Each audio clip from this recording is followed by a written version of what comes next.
Dime con quién andas y te diré quién eres. Loosely translated, this truism means, tell me who you go with, and I'll tell you who you are. Our lawmakers are being asked this question with the negotiations of NAFTA 2.0. Which interests are you going with? In a globalized economy, are we with corporations, or do we stand in solidarity with workers who are human beings? Right now, lawmakers must decide if the U.S. will play a productive role in making sure that NAFTA 2.0 is a system that upholds the dignity of all people. As economics expands, so does our responsibility. As a nation, our ethics cannot be situational. And in a global economy where capital is free-flowing, the interests of labor have become integrally bound together.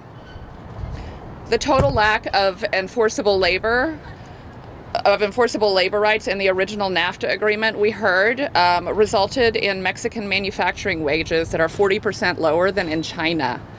It's also resulted in outsourcing nearly 1 million U.S. jobs to exploit those artificially low wages. We can no longer separate the exploitation of Mexican workers from artificially suppressed wages for American workers. Catholic social teaching calls for a society that cares for and protects the most vulnerable members of the socioeconomic order. And the truth of globalization is that as the system expands, we are also called to broaden our purview of concern for those vulnerable members. As I stand here, a follower of Christ, I'm asking lawmakers to hold strong and insist upon protections for workers in Mexico. They are the most vulnerable stakeholders in these negotiations, and their treatment in turn impacts the fate of workers here in the U.S. In the face of the globalization of labor, Pope Francis calls for global solidarity in the fight against poverty and exploitation. Any lawmaker feeling pressure to accept the current offer needs to ask themselves, if American workers were being murdered by anti-union vigilantes, how would they respond? Our experience to date with globalization is not the panacea of market solutions we were promised. Instead, it's felt like a race to the bottom, with human life and the dignity of work as collateral damage.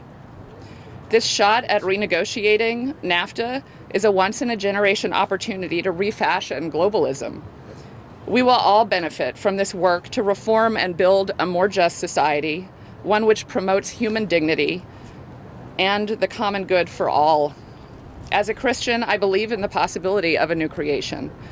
People of faith are called to strive for an economy, global or otherwise, that respects the priority of labor over capital, which is nothing less than the primacy of human beings over money.